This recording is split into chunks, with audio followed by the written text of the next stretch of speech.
A young man stands in his bedroom. It just so happens that today, the 13th of April, is this young man's birthday. Though it was 13 years ago that he was given life, it is only today that he will be given a name. What will the name of this young man be? You choose to enter his name. Zeus-mel-poop. Try again, smartass. John?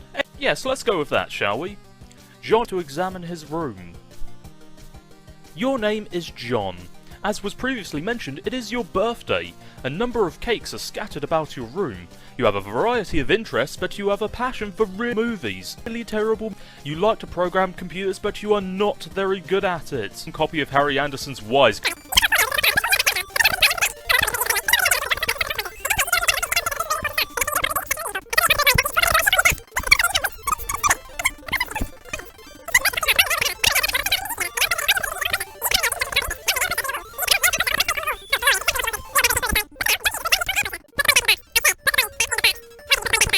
Morgan Freeman's genteel, homespun mannerisms were perfect qualities for a president residing over a crisis. Oceans rise, cities fall, and hope survives. Wow. Films about the impending apocalypse fascinate you, plus a black president? Now you've seen everything. After examining your calendar, you realise you've marked your birthday the 3rd with it either. The cake stays put for now. You hear a notice from your computer. Someone is messaging you. You pull up to your computer. This is where you spend most of your time. You decorated your desktop with some rather handsome wallpaper which you made yourself. You're really proud of it. Your desktop is also listed with various programming project files. You are so bad at programming sometimes you wonder why you even bother with it. Your Pester Chum application is flashing. Someone is trying to get in touch with you. Only one of your chums is logged in. He's sent you a message. Hey, so, what sort of insane loot did you rake in today? Got a little Monsters poster. It's so awesome. I'm gonna watch it again today. The apple juice scene is so funny. Oh, hell, that's such a coincidence. I just found an unopened container of apple juice in my closet. It's like fucking Christmas up in here. Okay, that's fine, but I have one question and then a word of caution. Have you seen a movie called Little Monsters? Okay, I did it. Hammer kind? Yeah. Okay, that will be the permanent allocation for your specibus. I guess I should have mentioned that. Hope you like hammers, dude. Yeah, that's fine, I guess. I can't imagine it's going to be all that relevant. Now that you finally have some space in your Sylladex to work with, you figure you might as well start squandering it immediately. Ordinarily, this ridiculous book would be way too heavy to carry around in any practical way. You guess maybe this is in one respect in which the cards present some convenience. Game, bro! Why the game of the year or whatever isn't as good as other stuff that I like better? So, okay, Spurb is this game that a lot of cats seem hella pumped of, and this beta is sitting on my desk for review, so I'm like, yeah man, I'll write something. But I don't know. I'm like, so this is about houses or some noise? That's fine. I'm sure that's like fucking dynamite in a handbag for some brosives. But all I'm saying is, when do you get to thrash anything? While you're playing house or some shit, are you ever in jeopardy of getting mud on your doll's dress or whatever from busting out, and I quote, the mad stunts all wicked up ins? Know what I'm saying, bro yo ma? I didn't actually play this game, but I gave it 1.5 hats out of 5 hats to keep it real. At this point, I'd like to give a shout out to my boy Dennis who was over the other day. We were gonna chill in front of the Dark Knight and he was so psyched of it, y'all. So this one time he was leaning against the screen door and the shit popped open, and the back deck was wet and he slipped down the steps and broke his thumb on the lawn. It wasn't a long fall. But hey, I guess a thumb bone wasn't made for supporting the brunt of a huge useless tool against wet grass. We never did watch The Dark Knight on account of Ron tucking his bawling candy-ass girth to the hospital. But it's cool. I still got another watch in me, Brotel Rwanda. Bro notes. Dennis was so wasted, haha, I mean, damn. It might come in handy if you ever need something that burns easily. After looking at the Magician's hat, you expend your final card on it.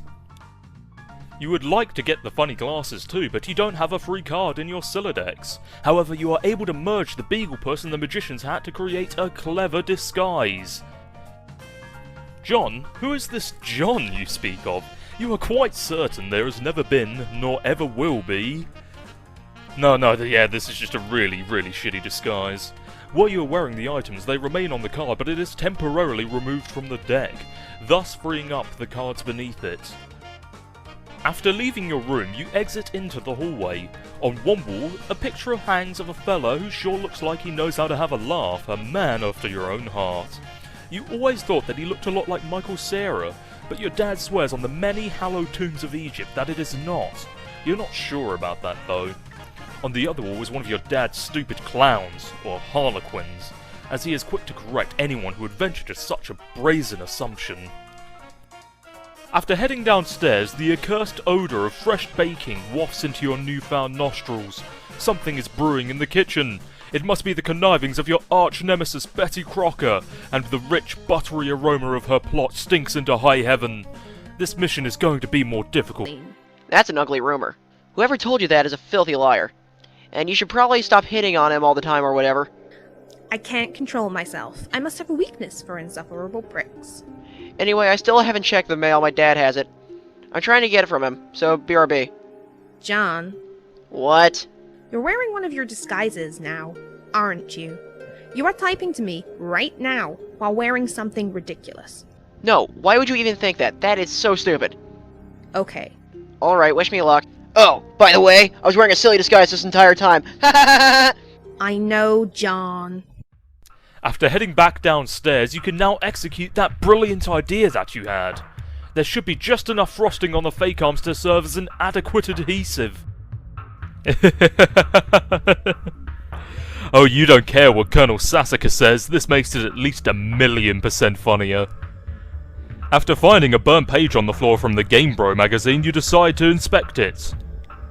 Provolone! You decide to put this back in the fire where it belongs. And while you're cleaning up, you may as well throw the present wrap in the fire. You think of capture logging the doll, but you can carry hefty items, but this thing is just way too big. Get real! Besides, you don't even want it. Looking upon Colonel Sassacre's hey, there's a capture log card on the desk. Yes, this will be perfect for expanding the space in your cellar. Ah! Out of frustration for the antics of the capture log card, John plays a haunting piano refrain.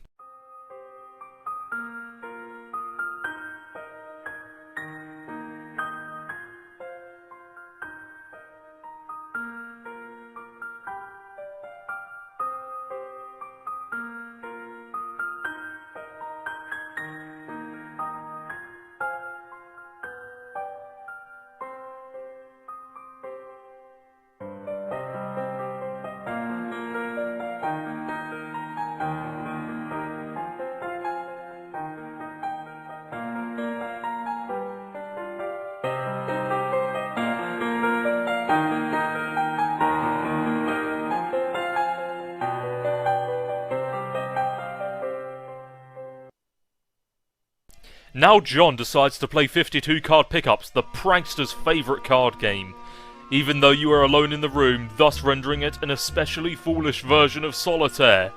So stupid! Look at this mess! The peanut gallery all over there is sure getting a kick out of it. You are allergic to their scorn. You go back into the living room and contemplate about checking the mailbox outside. You think perhaps you should exhaust all possibilities before plunging headlong into Dad's encounter. Your television is also currently airing a commercial. You exit the house. Hooray! After checking your mailbox, it is predictably empty. You have already been scooped by your father. The streets are empty. Winds skim the voids, keeping neighbours apart, as if grazing the hollow of a cut reed or say. A plundered mailbox, a familiar note is produced. It's the one desolation plays to keep its instrument in tune. It is your 13th birthday today, and as with all 12 preceding it, something feels missing from your life. The game presently eluding you is only the latest sleight of hand from the repertoire of an unseen Riddler. Wanted to engender a sense not of mirth, but of lack. His coarse schemes are those less of a prankster than a common pickpocket. His riddle is absence itself. It's a mystery dispersing altogether, like the moon's faint reflection, with even one pebble of